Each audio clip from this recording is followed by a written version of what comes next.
जो साइंसदान ने तकरीबन 40 साल पहले ढूंढा किस तरीके से कायनात वजूद में आए, तख्लीक कायनात, कुरान मजीद में इसका जिक्र 1400 साल पहले है। अल्लाह सुब्हानहू व तआला फरमाते अवलम यरल लज़ीना कफरू, क्या इनकार करने वाले ये नहीं जानते अन्ना समावाति वल अर्द कानता रतकन फफतकनहुमा, कि ज़मीन और आसमान एक थे, जुड़े हुए थे और हमने उन्हें जुदा किया। ये जो तख्लीक कायनात, creation of the universe, big bang, बड़ा धमाका जो साइंसदान को 40 साल पहले पता चला, कुरान मजीद में इसका जिक्र है 1400 साल पहले।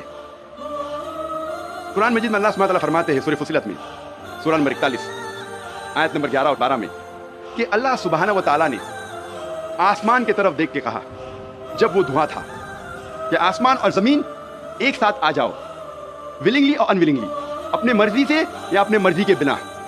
और उनने कहा कि हम अपने मर्जी से एक साथ आ जाते। कुरान मजीद में लिखा है कि आसमान सबसे पहले धुआं था, अरबी लफ्ज़ है दुखान। और आज के साइंसदान ये कहते हैं कि कायनात बनने के पहले ये आसमान धुआं था। जो कुरान मजीद में दुखान लिखा है वो गैस से और बेहतरीन है, और scientifically smoke is a better word than gas. आप सोच सकते हैं कुरान मजीद में इसका जिक्र है 1400 साल पहले।